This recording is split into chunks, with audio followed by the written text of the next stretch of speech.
नमस्कार, double check में आपका स्वागत है। मैं हूं संकेत उपाध्याय। नोएडा में जिस तरीके से श्रमिकों का एक धरना प्रदर्शन हुआ, फिर वो हिंसक हो गया। उनकी कुछ मांग थी, लेकिन हिंसा हुई। हिंसा के बाद आप देख रहे हैं कि बयान आ रहे हैं कि हो सकता है पाकिस्तान का हाथ हो सकता है नक्सलवाद दोबारा अपने पैर जमा रहा हो और ये सुनियोजित षड्यंत्र हो।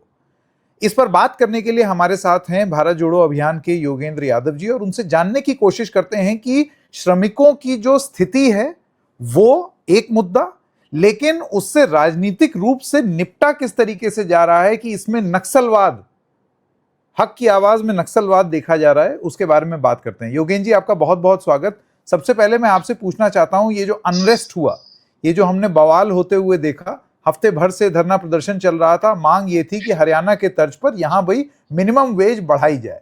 वो नहीं हुआ, भीड़ हिंसक हो गई और बहुत ही दुर्भाग्यपूर्ण था कि इस तरीके से हिंसक हुई। मैं आपका शुरुआती वक्तव्य जानना चाहता हूं। हाँ संकेत भाई, शुरू में तो मुझे कहना चाहिए कि मैं वहां गया नहीं हूँ। मैं बंगाल में था, कल ही रात को वापस आया हूँ। तो वहां स्थान पे जा नहीं पाया हूँ, मिल नहीं पाया हूँ। तो मैं केवल अखबारी बात पढ़ के ही सिर्फ बता रहा हूँ। दूसरा ये कि हिंसा हमेशा गलत है, उसका कोई समर्थन नहीं किया जाना चाहिए। आगजनी अगर हुई है तो उसके समर्थन तो नहीं किया जा सकता।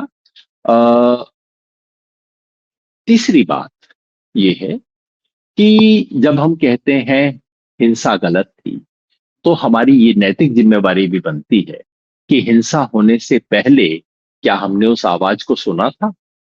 इस देश के कितने अखबारों में ये खबर आई थी, कितने टेलीविजन चैनल्स में आई थी, यूट्यूब पे कितने शो हुए थे उससे उस हिंसा से पहले।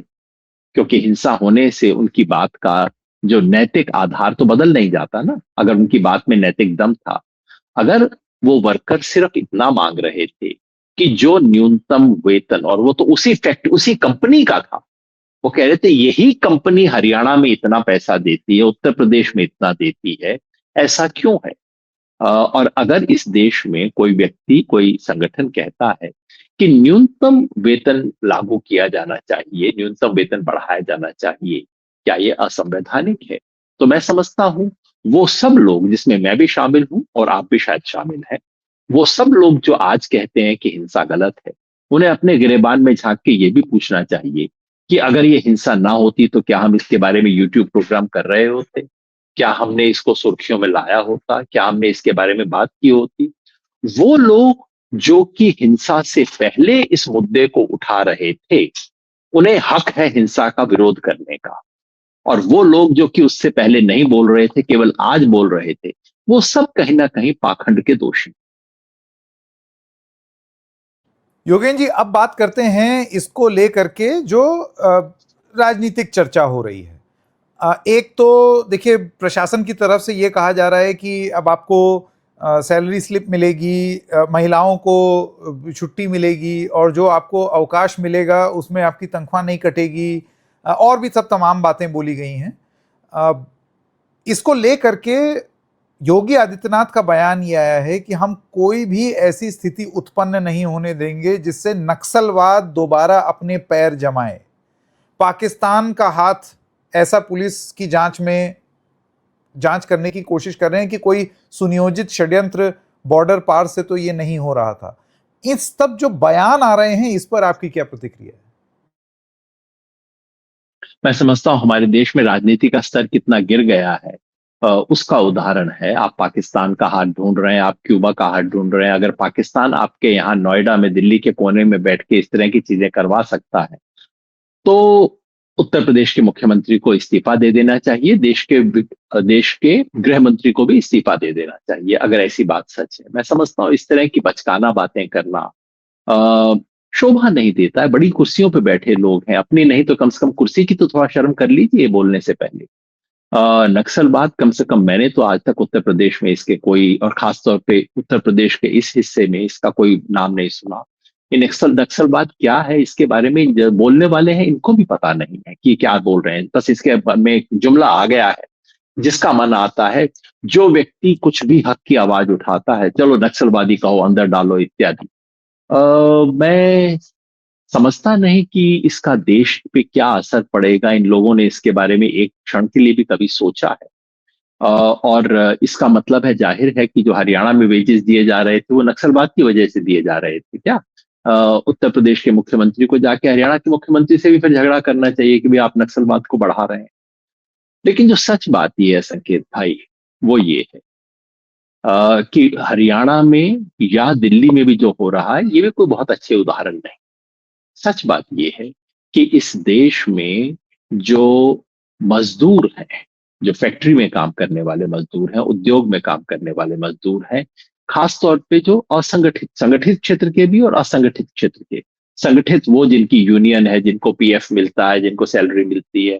असंगठित वो जिसमें लाला जी या कोई दुकान का मालिक या कोई भी आपको महीने के आखिर में तनख्वाह पकड़ा देता है, कोई लिखा पढ़ी नहीं होती है।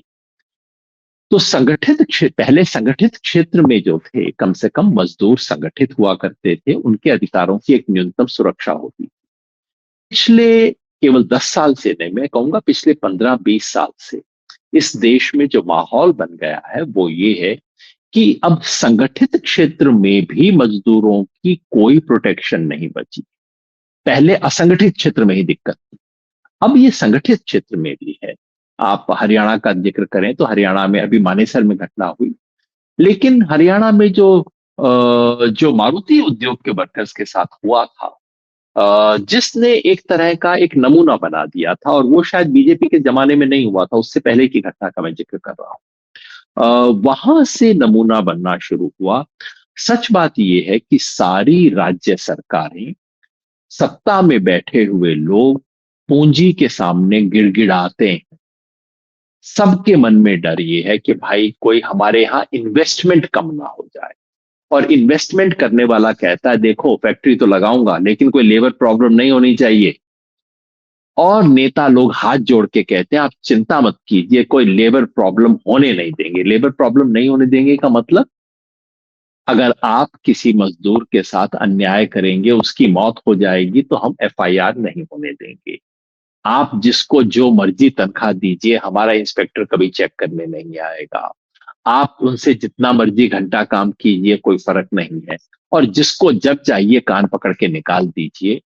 मतलब ये कि सरकारें उद्योगपतियों को ये आश्वासन देती हैं कि हम इस देश का कानून लागू नहीं करेंगे, लेबर प्रॉब्लम नहीं होगी का मतलब ये होता है कि जो प्रावधान लिखे हुए हैं उनको हम लागू नहीं करेंगे, बस आप आके मेरे राज्य में इन्वेस्टमेंट कर दीजिए और मुझे कुछ नहीं चाहिए। हकीकत ये है कि, और अब तो सरकार ने ये भी प्रावधान कर दिया है कि जो लिखा भी हुआ था उसको भी बदल दिया है। अब जब 4 नए लेबर कोड जिसको बोला जाता है वो आ गए, तो जो कागज में भी मजदूरों को अधिकार दिए गए थे, अब वो कागज में भी छीने जा रहा है। तो हकीकत ये है कि नक्सलवाद इत्यादि तो छोड़िए, हम इस वक्त एक ऐसी स्थिति में जा रहे हैं जहां की पूरे दुनिया के 100 वर्ष का जो मजदूर आंदोलन था, उसकी जो न्यूनतम उपलब्धियां, उन सब उपलब्धियों को समाप्त किया जा रहा है। और ये जो नेता कर रहे हैं उनकी तो मैंने बात बताई, ये जो अफसर कर रहे हैं, ये जो बेचारे पुलिस के कर्मचारी कर रहे हैं, कोई इनसे पूछे कि अच्छा अगले महीने से आपके हवलदार को, आपके एसपी को ये ताकत दे दी जाए कि आपकी जितनी मर्जी तनख्वाह काट ले क्योंकि उसको आपका काम पसंद नहीं आया। अगले महीने से आपके एसपी को ताकत दे दी जाए कि आपको नौकरी से हटा दिया जाए, आप इसे स्वीकार करेंगे? कोई स्वीकार नहीं करेगा। ये सब लोग जो अखबारों में लेख लिखते हैं इन सब मुद्दों पे, उनसे अगर कहा जाए कि अगर आपको इन शर्तों पे काम करना पड़े तो आप करेंगे? हकीकत ये है कि हमारा देश मजदूरों के प्रति जो एकदम न्यूनतम से न्यूनतम एक मानवीय व्यवहार होना चाहिए, एक न्यूनतम जिस तरीके से काम होना चाहिए, उससे भी ये देश दूर जा रहा है। ये जो बहुत दुख की बात है। और मैंने जैसा कहा कि नोएडा, जो कि इस देश का नेशनल मीडिया का केंद्र माना जाता है, पूरा देश का नेशनल मीडिया वहां बैठा है। मैं जानना चाहता हूं इस नेशनल मीडिया ने कितनी खबर ली थी इस अन्याय। वो विरोध पे धरने पे बैठे थे, उससे पहले भी नेशनल मीडिया का तो पता होना चाहिए था ना। जिस पूरे नेशनल मीडिया को पता होता है कि फला मंत्री जी कब छींके, किस मंत्री ने कब किससे बात की, इसकी खबर रखते हैं, कि आपको खबर थी कि आपके पड़ोस में ये चीज हो रही थी? चलिए तब खबर नहीं थी, जब ये लोग धरने पे बैठे तब आपने खबर ली इनकी जाके, तब आपने खबर बनाई इनके विरुद्ध जो अन्याय हो रहा था इसको आपने किया, या आपको सब कुछ तभी नजर आया जब पथराव शुरू हुआ, जब कुछ हिंसा हुई? ये हम सब के लिए अपने गिरेबान में झांकने का वक्त है। जी, बिल्कुल। इससे जुड़ा हुआ मेरा आखिरी सवाल आपसे योगेन जी, आपने उसकी तरफ इशारा भी किया। अक्सर ये बोला जाता है कि अ, ये लेबर यूनियन वाले राज में वापस ले जाने की योजना है, इस तरीके की बात करना, और उससे क्या है कि एक ऐसा वातावरण बनेगा जिसमें लोग द्वेष नहीं करना चाहेंगे, फैक्ट्री नहीं लगाना चाहेंगे और अंत में रोजगार नहीं बनेगा, रोजगार नहीं मिलेगा। शायद इसी तरफ इशारा हमने राजनीतिक रूप से दिए गए बयान के बारे में भी देखा है। जब गिग वर्कर्स की बात हुई तब भी यही बात हो रही थी कि ये यूनियन बाजी या यूनियन राज की ओर लेकर के जा रहे हैं, इस तरीके की बात करने की। मैं जानता हूं कि आप ये बताएं कि आपको क्या लगता है इस डिस्कोर्स के बारे देश में एक समय था जबकि कुछ इलाकों में, खास तौर पे बंगाल में ऐसा हुआ कि यूनियंस की ताकत इतनी ज्यादा हो गई और कुछ यूनियन ने इतना गैर जिम्मेदाराना तरीके से व्यवहार किया कि जिस पेड़ पर, जिस डाल पे वो बैठे थे उस पेड़ को इन्होंने काट दिया। ऐसा हुआ बंगाल। और देश के कुछ सरकारी कर्मचारियों के हलकों में भी ऐसा हुआ कि केवल और केवल फोकस ये रहा, मतलब चीज को डिसरप्ट करना, काम को डिसरप्ट करना, काम को ना होने देना। ऐसा कुछ जगह पे हुआ। अ, कुछ जमाने में मुंबई की कपड़ा मिलों में भी ऐसा कुछ हुआ, है ना? ये दो तीन उदाहरण है। लेकिन ये कहना कि इस देश में लेबर यूनियन का कभी राज था, ये हास्यास्पद बात। ये केवल तीन चार अपवाद थे।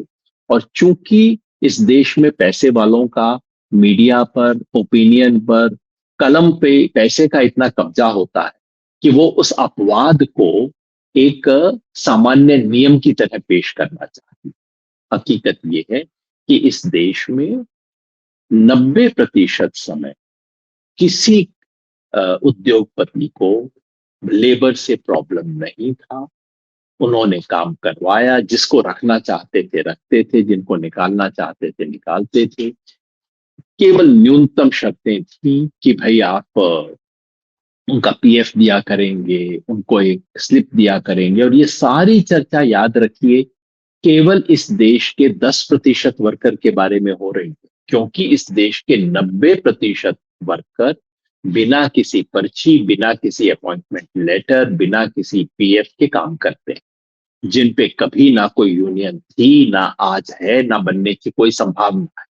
और ये जो 10% है, इनमें भी केवल 10% थे, यानी कि पूरे देश का 1%, जहां किसी भी किस्म की एक स्ट्रांग यूनियन हुआ करती थी। बंगाल में, और जैसा मैंने कहा कुछ समय के लिए मुंबई में, उन यूनियन से कुल मिला के उस उद्योग का नुकसान हुआ। लेकिन इसके अलावा ऐसा कहीं नहीं हुआ। यह कहना सर्वथा तथ्यहीन है। और अगर हम कहते हैं कि भैया मैं तो उद्योग तभी चला सकता हूं अगर मुझे मजदूर को न्यूनतम मजदूरी भी ना देनी पड़े, अगर उसको मानवीय तरीके से व्यवहार भी ना करूं मैं उनके साथ, केवल तभी मैं चला सकता हूं, तो उन लोगों को सोचना चाहिए कि फिर हमें न्याय, सुरक्षा, मानवीयता की बातें करना बंद कर देना चाहिए। और फिर ये जो बड़े बड़े उद्योगपति सरकार से न जाने कितनी सब्सिडियां मांगते हैं, वो सब भी मांगना बंद कर देना चाहिए। में? बिल्कुल। योगेन यादव जी, बहुत बहुत धन्यवाद ये सब बात करने के लिए। Thank you. नमस्कार।